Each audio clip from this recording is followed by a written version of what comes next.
human, chicken, egg? Which came first? Well, of course, the problem with a question about prehistory, far off history like that, is that there was no one there to blog about it. And besides that, the answer to which came first, God or humans, depends. What incarnation do you mean by God? Do you mean this? White grandpa, God? This? Mother Kali, fierce but richly meaningful. I have a statue of her in my office. How about this? Something from the natural world. I hear a lot of yas out there. Or this? Just kidding. That's the Prime Minister of Canada on a sweatshirt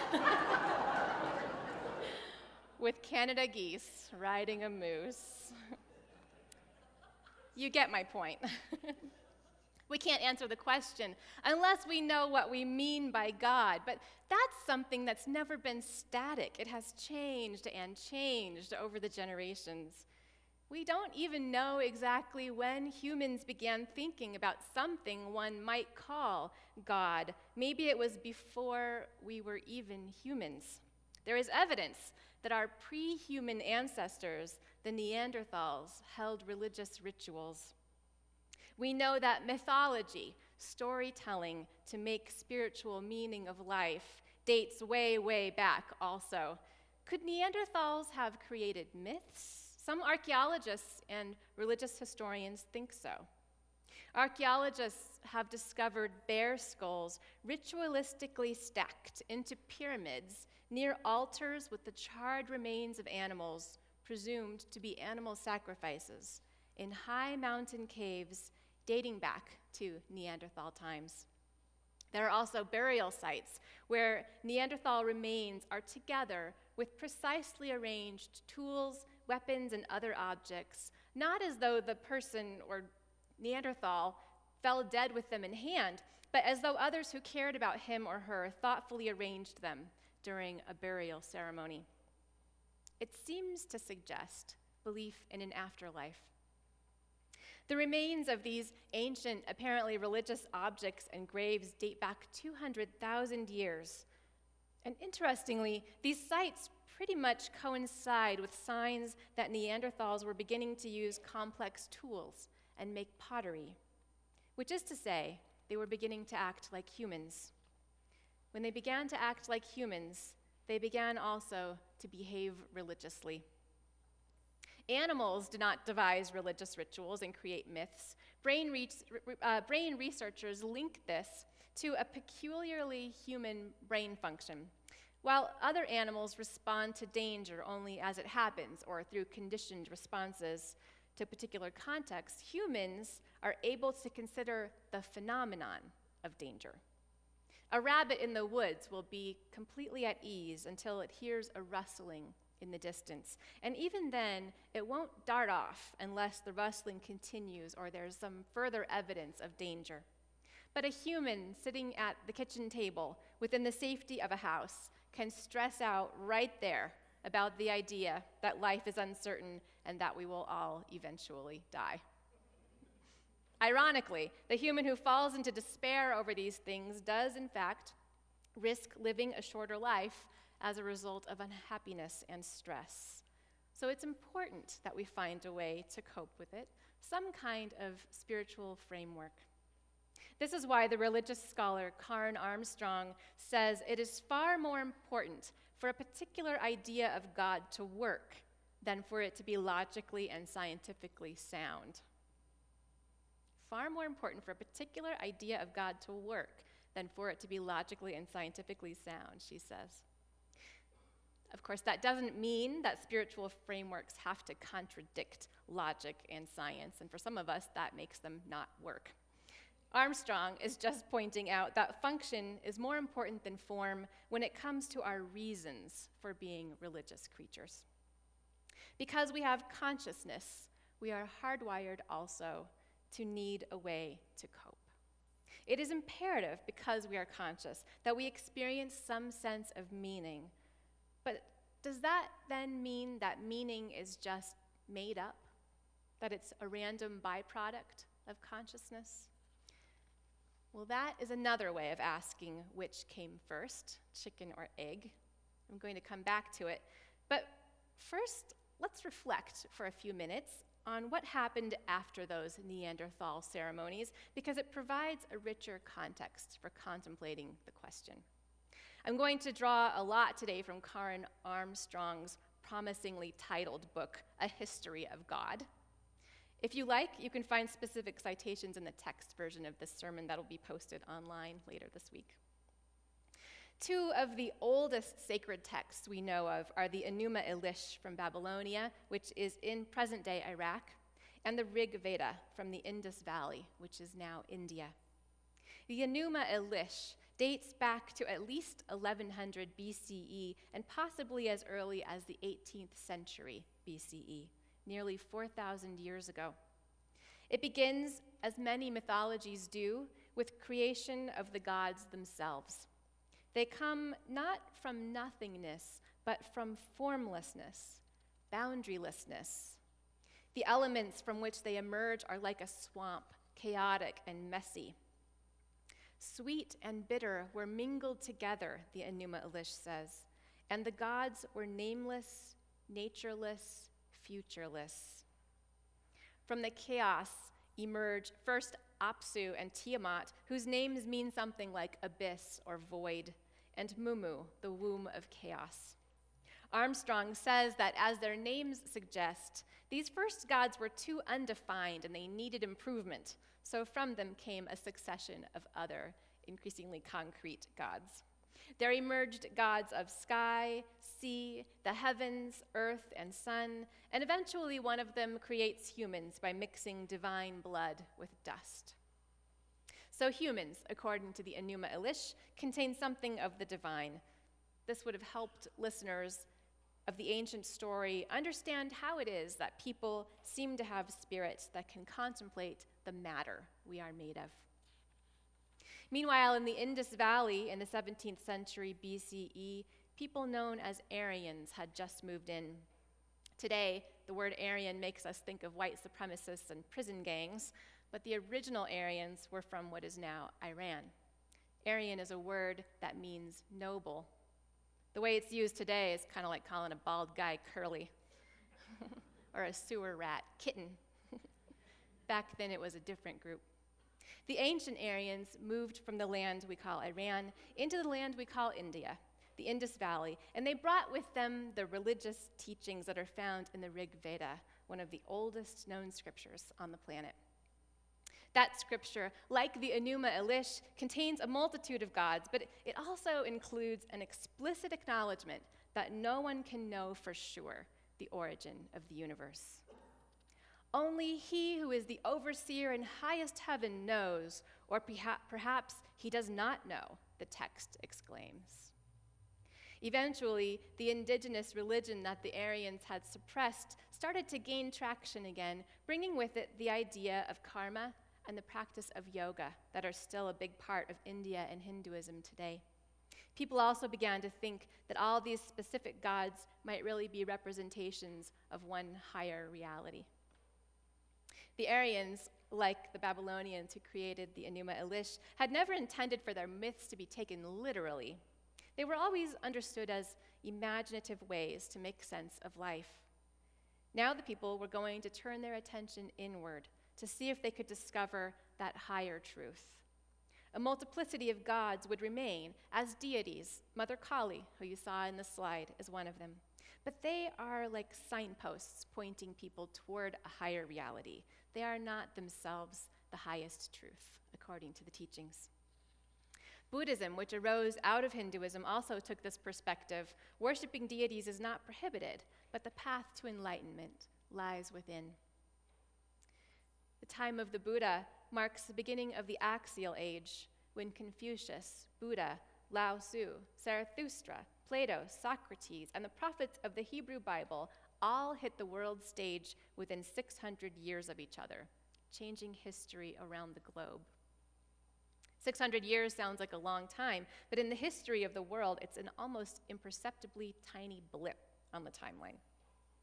Confucius, Buddha, Lao Tzu, Zarathustra, Plato, Socrates, and the prophets, men. Where are the women? Where would we be today if the minds and voices, the potential of a full half of humanity had not been squelched? We'll never know. We're doing better now, but one still wonders how many brilliant minds are stranded by economic oppression, far away from education in fields and deserts and brothels.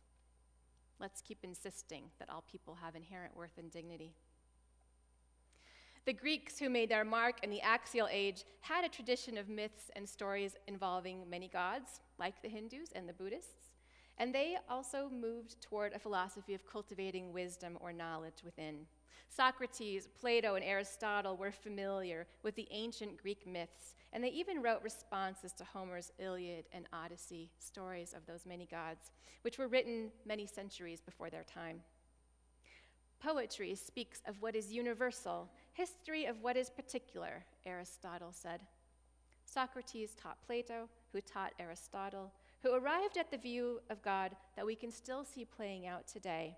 The idea that God, at the top of a cosmic hierarchy, is perfect, eternal, and unchanging.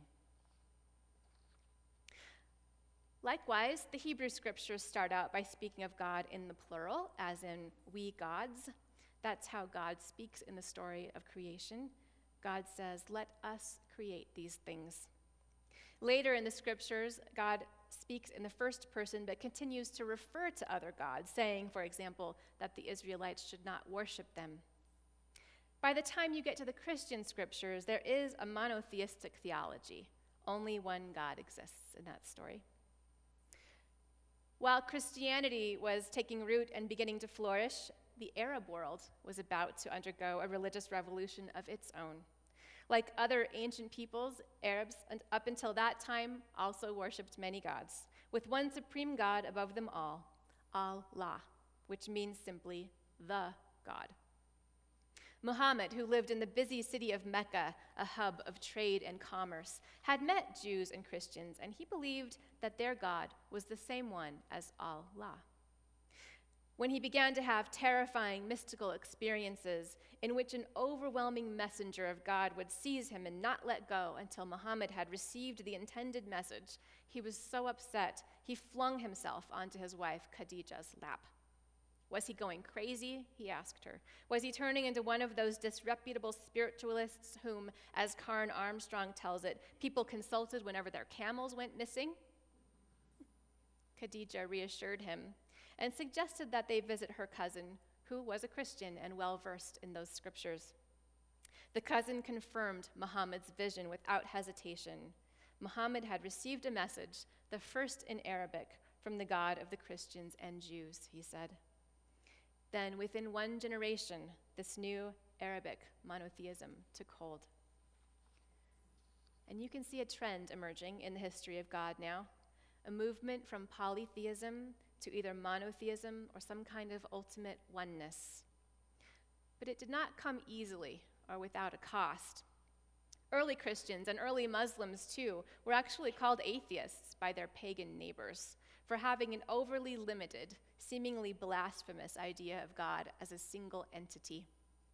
Later, when religious intolerance was tearing Europe apart in the 1600s, the philosopher John Locke said that overly limited ideas of God were at the root of religious violence. He suggested that we should think of our ideas of God as one piece of the truth. He said that only when all of the ideas are put together do we begin to get a glimpse of the true God's infinite nature. And we remember now that polytheism often worked in just that way, with deities imaginatively representing a higher reality, but none claiming to have a monopoly on it. The Allah, God of the Quran, is transcendent, impersonal, and yet part of everything in the world. The Quran teaches Muslims to apply reason and intelligence to interpreting the world and seeing God's meaning in it. While Europe was experiencing the Dark Ages, science and mathematics flourished in the Arab world for this reason. Science was never considered by Muslims to be a threat to their religion as it was by Christians. The fact that Christians did see science as a threat is indicative of a huge change that happened in Christianity, one that, as far as I can tell, was unprecedented in the world. Remember the whole thing about myth, that ancient peoples never expected them to be taken as historical fact. Myths were meant to be interpreted like poetry or art or music. They were meant to move the soul, to offer a sense of meaning.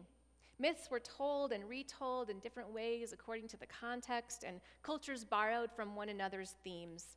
The story of Jesus reflects this ancient norm as it borrows from themes that were prevalent in other cultures at the time, like the theme of a Messiah being born under a star, for example. Religion back then was about imaginative stories and ritual, and it was experienced and acted out and told in stories. It wasn't a matter of creeds. But gradually, Western thinkers, especially Christians, switched gears. First, what had been an oral tradition, adaptable and changing, got written down and reproduced by the printing press. Now it was much more static. Then the Enlightenment occurred. I think, therefore I am. We started emphasizing reason. We developed the scientific method, and we started speaking less in myth and metaphor and more in terms of fact and truth claims. This is the time in which the German philosopher Friedrich Nietzsche said, "Gott ist tot," God is dead. In fact, myth became synonymous with lying and untruth.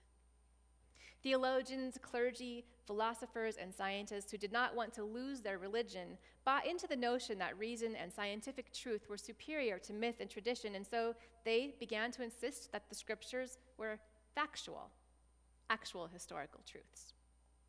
At that moment, Armstrong writes, they began to understand concepts such as faith, revelation, myth, mystery, and dogma in a way that would have been very surprising to our ancestors. In particular, she points out that people were now expected to accept a set of truth claims or beliefs if they wanted to be part of a certain church. The problem was, it took some mental gymnastics to try to make it square with scientific facts. Like creationist Richard Ham attempted when he debated Bill Nye a couple of years ago. And he insisted that the Bible's two stories of creation in Genesis, despite their internal contradictions and the fact that they suggest the earth is only 6,000 years old, are fully supported by modern science. And any evidence that contradicts them, like carbon dating or those Neanderthal remains I mentioned earlier, were simply created by God to look that way from the outset 6,000 years ago. In the 20th, and now this century, religious literalism has perplexed rational people.